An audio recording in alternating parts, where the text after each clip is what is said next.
Pakistan India का सालों से दुश्मन। मूवीज़ में पाकिस्तान के जेल से भागना या तोड़ना आसान होगा, but reality close to impossible. और मौत को दावत देना, वो भी तब जब एक आप इंडियन पायलट हो और जंग में आप प्रिजनर बने हो। लेकिन जेल तोड़ने की बात सच कर दिया इंडिया के 3 जाबाज पायलट ने। आइए जाने इस वीडियो से इंडियन पायलट्स का जेल से the great escape. Hello guys, welcome to my YouTube channel. जब 1971 में पाकिस्तान ने इंडिया पे हमला किया और जिससे वॉर शुरू हो गई थी, ये वॉर ज़मीन आसमान दोनों पर हो रही थी।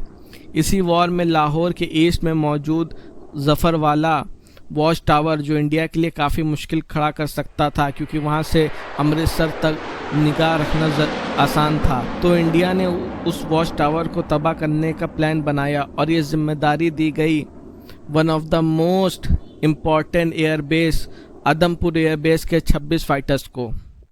10 दिसंबर की सुबह लेफ्टिनेंट फाइटर दिलीप अपना फाइटर जेट लेकर लाहौर की तरफ जाते हैं, लेकिन इससे पहले वो अपने मिशन को अंजाम दे पाते, एंटी क्राफ्ट गन से फायर होता है।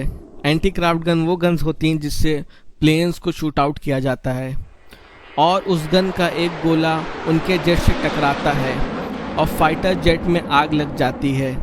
दिलीप फ़ौरन पैराशूट की मदद से ज़मीन पर लैंड कर जाते हैं, अपनी जान तो बचा लेते हैं लेकिन वो बहुत इंजर्ड होते हैं।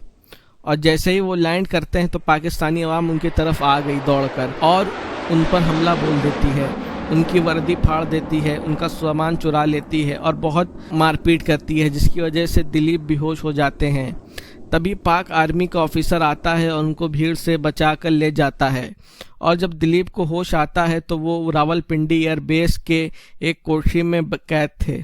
जब उनको होश आता है तो पाकिस्तान आर्मी का सोल्जर आता है और दिलीप को पेपर देता है और कहता है कि आदमपुर एयरबेस का नक्शा बनाओ, क्योंकि वो एयरबेस पाकिस्तान आर्मी के लिए बहुत इम्पोर्टेंट था। अगर वो उसको डिस्ट्रॉय कर देते तो इंडिया को काफ़ी नुकसान होता और इस फाइट में वो बहुत आगे बढ़ जाते। फाइटर को इतना जोर डालने पर भी उन्होंने कुछ नहीं बनाया, लेकिन जब ज़्यादा टॉर्चर किया गया तो उसके बाद वो पाकिस्तान को गुमराह करने के लिए मुंबई के सार क्रूज एयरपोर्ट का नक्शा बना देते हैं। पाकिस्तान सोल्जर को लगा उसको नक्शा मिल गया, वो लेके चला जाता है, लेकिन कुछ देर के बाद वो आता है और उसको पता चल जाता है कि ये नक्शा उसने गलत बनाया है गुमराह करने के लिए। वो फाइटर को बहुत टॉर्चर करता है, बहुत गुस्सा दिखाता है, अलग अलग तरीके से टॉर्चर करता है कि रात भर खड़े रहना है। 3 दिन तक उस फाइटर को एक कोठरी में बंद करके कभी पानी नहीं देना, तो कभी खाना नहीं देना, कभी बैठने का नहीं ऑर्डर देना, कभी सोने नहीं देना। 3-4 दिन तक अलग अलग टॉर्चर करा ताकि कहीं ना कहीं से आदमपुर एयरबेस का नक्शा मिल जाए, लेकिन फाइटर ने नहीं बताया, कुछ नहीं बताया, ना नक्शे का एक एरिया भी ड्रॉ नहीं किया। 3-4 दिन जब गुजर जाने के बाद उनको पता चल गया था कि ये कुछ राज खोलने वाला नहीं, इसलिए उनको अपने साथियों से मिलने दिया गया। फिर उन सबको प्रिजन ऑफ वॉर, यानी ऐसी जेल जिसमें जंग के दौरान दुश्मन मुल्क के लोगों को कैद किया जाता है। इस जेल में टोटल 12 इंडियन पायलट कैद थे, जहाँ पे उनको काफ़ी टॉर्चर किया जाता था। जब वो टॉयलेट जाते तब दोनों तरफ तकिया बांध दी जाती थी ताकि वो जेल का नक्शा ना देख लें। उन ऑफिसरों में सिर्फ एक ऑफिसर उस्मान था जो थोड़ा नरमी से पेश आता था, बाकी सब बहुत बदतमीजी से और उनको टॉर्चर करना चाहते थे। उसी ऑफिसर से दिलीप ने एक एटलस भी मांगा था जो काफ़ी काम आया था एस्केप में। 25 दिसंबर 1971 उस्मान कैदियों को एक क्रिसमस केक पार्टी देता है और उनको अपने सेल से बुलाता है, बाहर निकालता है। पायलट्स को तब पता चला कि ढाका में 93,000 पाकिस्तान आर्मी के लोगों ने सरेंडर कर दिया और इंडिया ये जंग जीत चुकी है और जंग रुक गई है। ये सुनकर सारे सिपाहियों को बड़ी खुशी हुई। उन्होंने पाकिस्तान के हेड से इजाज़त मांगी कि वो 2 मिनट के लिए जो शहीद हुए उनके लिए मौन रखना चाहते हैं और अपने देश का नेशनल एंथम गाना चाहते हैं तो उनको इजाज़त मिल जाती है, तो वो 2 मिनट के लिए मौन रखते हैं, फिर अपने देश का नेशनल एंथम गाते हैं। सोल्जर काफ़ी खुश थे क्योंकि उनको लगा कि अब जंग जब रुक गई है, अब हम 2-3 महीने में आसानी से छूट जाएंगे, वापस चले जाएंगे, दोनों गवर्नमेंट में मुआहदा हो जाएगा, तो इंडियन गवर्नमेंट पाकिस्तानी सोल्जर्स को छोड़ देगी और पाकिस्तानी गवर्नमेंट इंडियन सोल्जर को छोड़ देगी। लेकिन काफ़ी महीने गुजरने के बाद आज़ादी के कुछ आस नहीं आ रहे थे, तो दिलीप सारे पायलट से बात करता है और कहता है कि पता नहीं कब दोनों सरकारों में समझौता हो, दोनों सरकारें कब एक साथ एक टेबल पर बैठें और ये डील करें कि इस कैदियों को छोड़ा जाए। और हो सकता है बीच में अगर हालात और ख़राब हुए दोनों देशों में तो कहीं ऐसा ना हो कि और साल तक हमको रुकना पड़ जाए। तो इस अगर हमको अपने मुल्क जाना है तो हमको भागना ही होगा। ये बात सुनकर कोई पायलट जल्दी तैयार नहीं होता, क्योंकि इतने मुश्किल, इतने बड़े जेल से और पाकिस्तान आर्मी की नाक के नीचे से भागना, ये तो मौत को दावत देने था। कोई तैयार नहीं होता। लेकिन दिलीप को का साथ सिर्फ 2 और पायलट्स का मिलता है जो दिलीप के साथ तैयार हो जाते हैं भागने के लिए। ये दोनों बहुत यंग थे दिलीप के साथ और तीनों की शादी नहीं हुई थी, इसलिए अपनी जान को जोखिम में डालने को तैयार हो जाते हैं। उस जेल जहां पाकिस्तान आर्मी की कैदियों पे नज़र थी, वहां से ये 3 जाबाज भागने का प्लान बनाते हैं। ऑफिसर हमीद के दिए गए एड्रेस से इनको पता चला कि जेल के पास ही एक ग्रैंड ट्रंक रोड है, लेकिन उस रोड तक पहुंचने के लिए पहले इस सेल से भागना होगा। फिर जेल से ट्रंक रोड तक एक सनकरी गली है, वहां पहुंचना होगा। फिर सनकरी रोड गली की बाउंड्री वॉल फांदना पड़ेगा, फिर ग्रैंड ट्रंक रोड तक पहुंचना पड़ेगा।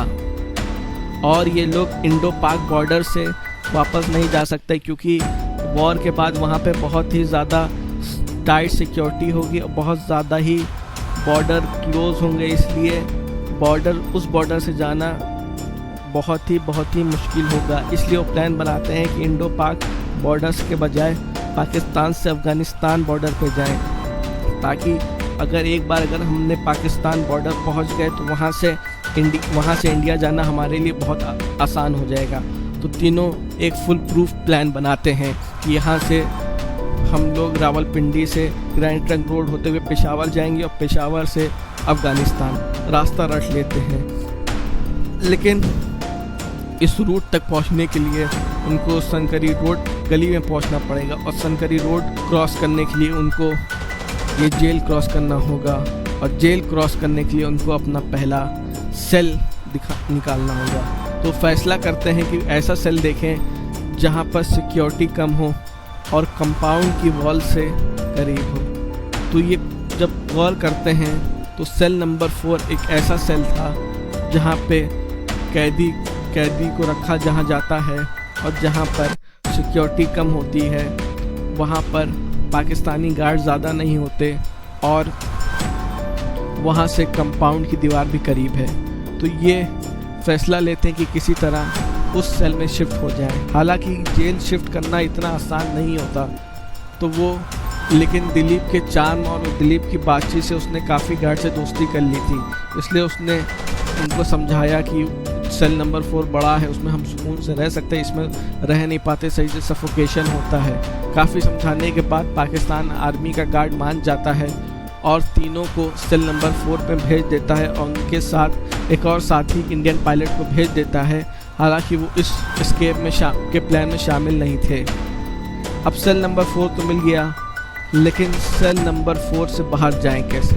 उनका जो बेड था उसके नीचे मौजूद एक दीवार, जिसमें अगर सुराख करते हैं तो ये लोग आराम से कंपाउंड में पहुंच सकते हैं। तो कुछ दिनों तक ये लोग अपनी दाढ़ी बढ़ाते हैं, फिर दाढ़ी बढ़ने के बाद गार्ड से कैंची मांगते हैं और चुराए हुए स्क्रू ड्राइवर से ये लोग रात में 12 से 1 बजे तक दीवार खोदते हैं। और जब दीवार ये लोग खोदते हैं तब रेडियो की आवाज़ बढ़ा देते हैं ताकि खोदने की आवाज़ ना हो। फिर रात में 1 घंटा खोदते हैं, फिर जो मसाला निकलता है उसको बॉक्स में भरते हैं। फिर उसके बाद 1 बजे के बाद ये लोग सो जाते हैं। ऐसा ही कुछ दिन करते रहे। उन लोगों ने पैसा इकट्ठा करना शुरू कर दिया जो उनको कैदियों को मिलता था, जो इंडिया पाकिस्तान गवर्नमेंट का ट्रीटी था कि वॉर प्रिजनर को 57 रुपीज़ महीना देंगे जो कैदियों का रहेगा। तो उससे वो लोग रास्ते में सर्वाइवल के लिए ड्राई फ्रूट्स, फल, बिस्किट ये सब इकट्ठा करने लगे ताकि रास्ते में कहीं हमको खाने के लिए किसी से कुछ मांगना ना पड़े। फिर उसके बाद लोकल दिखने के लिए उन लोग एक पठानी अपने लिए सिलवाया ताकि लोकल्स में जाएं तो उनको कोई शक की निगाह ना देखे। फिर उसके बाद उन्होंने ट्रांसमीटर की एक बैटरी, पेन और एक सिलने वाली सुई से जोड़ जाड़ के एक कंपास भी बना लिया था। तैयारी फुल प्रूफ थी। पैराशूट के फटे हुए कपड़े से एक बैग बना दिया। अब बस था कि सुराग कितनी जल्दी बनाते। रोज़ वो उस पर काम करने लगे थे। रोज़ तोड़ते, गुम्मा निकालते, फिर उस गुम्मे को उसी में भर के मसाला उसी में फिट करके फिर सो जाते ताकि शक ना हो, और फिर बिस्तर उस पर लगा देते। रोज़ फिर गुम्मा निकालना पड़ता था, फिर थोड़ा खोदते थे, फिर गुम्मा लगाते थे, मसाला लगाते थे, फिर करते थे। 1-2 बार तो वो पकड़ने जाने के करीब थे ही कि एक बार जब उन्होंने अपने कमरे का बल्ब भी फ्यूज़ कर दिया था ताकि कोई देख ना सके, और जैसे ही एक बार गार्ड आया तो अंधेरे की वजह से वो देखने लगा कि एक आदमी मिसिंग है, तो फ़ौरन टॉर्च लेने के लिए गया, और टॉर्च लेके जैसे वापस आता इतने में उन लोगों ने जल्दी जल्दी अपना सारा काम कंप्लीट करके लेट गए। उसको शक नहीं हुआ। करते करते एक टाइम आया कि वो पूरा सुराग बन गया था। अब बारी थी भागने की। 13 अगस्त 1947 पाकिस्तान के इंडिपेंडेंस के एक दिन पहले की रात। वो लोग फैसला लेते हैं कि यही रात बिल्कुल परफेक्ट रात है भागने के लिए, क्योंकि आर्मी सोल्जर इंडिपेंडेंस डे की तैयारी में लगे रहेंगे। और उस दिन खूब तेज़ बारिश हो रही थी जो कि इन पायलट्स को बहुत फ़ायदा पहुंचाती है, क्योंकि बारिश की आवाज़ के बीच में इनके पैर की कदमों की आवाज़ दब जाएगी। फिर ये लोग दीवार को सुराग करते हैं और तीनों वहाँ से भाग जाते हैं। जो उनका चौथा कैदी था वो वहीं रुक जाता है। तीनों जाते हैं और तेज़ आंधी तूफान हो रही थी। कंपाउंड के कॉर्नर पे एक गार्ड बैठा था, लेकिन जब बारिश तेज़ होने लगी तो फ़ौरन अंदर भागा कुछ सामान लेने के लिए। तब तक इन लोगों को मौका मिला और इन लोगों ने दीवार फांद ली। दीवार फांदने के बाद अब लोग जेल से तो बाहर हो गए थे, तो ये लोग सनकरी रोड को क्रॉस करते हैं, उसकी वॉल को, फिर ग्रैंड ट्रंक रोड पर पेशावर जाने वाली बस पर बैठ जाते हैं और सुबह 6 बजे पेशावर पहुंच जाते हैं।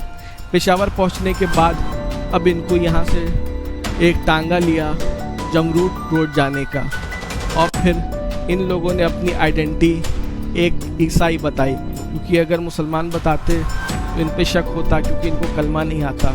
जमरूद रोड पहुंच गए थे, लेकिन इन लोगों को अफ़गानिस्तान बॉर्डर का रास्ता नहीं मालूम था।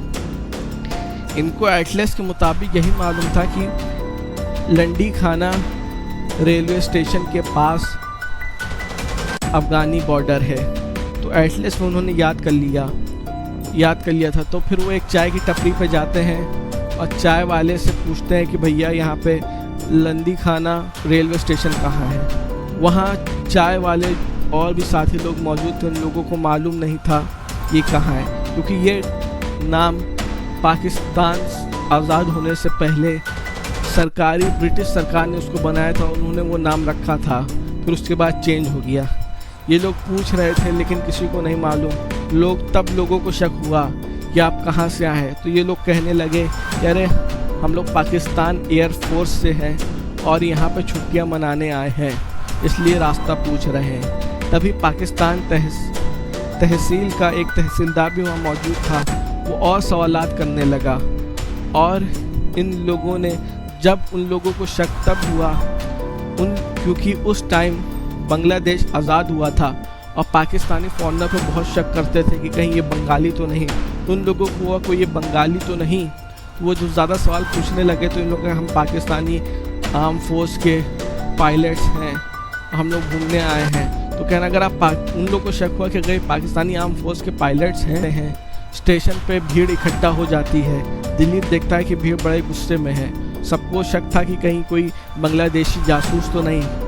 दिलीप को लगा अगर ये भीड़ गुस्से में कुछ ज़्यादा कर देगी तो हमको जान से भी मार सकती है। तो वो दिलीप खड़े होकर कहते हैं कि तुम लोगों के लिए हम लोग इतना करते हैं, हम अपने मुल्क के लिए जान देते हैं, हम पाकिस्तान आर्मी आर्म फोर्स के पायलट्स हैं और तो हम लोग को ऐसे जलील कर रहे हो। लगाओ ऑफिसर उस्मान को, बताएंगे हम कौन है। ऑफिसर उस्मान वही जो इन पायलट्स के साथ थोड़ा नरमी से पेश आते थे और तहसीलदार खट से ऑफिसर उस्मान को फ़ोन लगा भी देता है। ऑफिसर उस्मान जब दिल्ली से बात करता है तो ऑफिसर उस्मान को पता चल जाता है कि ये 3 वही जेल से भागे हुए कैदी हैं। वो फ़ौरन तहसीलदार से कहता है कि आदमी हैं, इन्होंने कुछ गलती कर दी इसलिए इनको पकड़े, इनकी हिफाजत तुम्हारी जिम्मेदारी, हम लोग आ रहे हैं पकड़ने। जब खबर जेल में पहुंची कि 3 कैदी रातों रात फरार हो गए, तब ये पूरी जेल में हड़कंप मच गया। पूरे पाकिस्तान सरकार से लेके आर्मी आर्म फोर्स सब में हो गया। ये 3 पायलट बिना हथियार बिना किसी चीज़ की कैसे ये भाग गए। पाकिस्तान आर्मी की बेइज्जती हो, आर्म फोर्स की बेइज्जती होने लगी। वहाँ पे मौजूद गार्ड ने कहा कि चौथे साथी को मार देते हैं, कहेंगे कि चारों भाग रहे थे तो एक को हमने मार दिया था।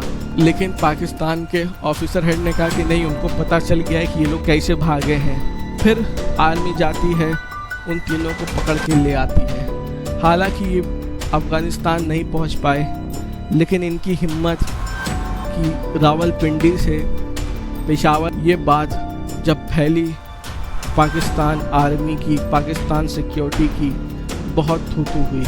हालांकि कुछ महीने बाद जब दोनों गवर्नमेंट में समझौता हो गया तो उन्होंने एक दूसरे के कैदियों को छोड़ दिया, इन्होंने भी पायलट्स को छोड़ दिया और फिर ये लोग अमृतसर पहुँचे और जहाँ इनका भव्य स्वागत कि ये लोग अफ़गानिस्तान पहुँच नहीं पाए, लेकिन इनकी हिम्मत और इतना बड़ा कारनामा कि जेल तोड़ दिया। और शायद अगर उनको लेटेस्ट एटलस मिला होता या उस रेलवे स्टेशन की जगह कोई और लोकेशन को ये रट लेते तो शायद ये जाबाज अफ़गानिस्तान भी पहुंच जाते। लेकिन तब भी इनकी हिम्मत को और इनके दिमाग को सलाम। Thanks for watching this video guys. अगर आपको वीडियो पसंद आए तो वीडियो को लाइक करें, चैनल को सब्सक्राइब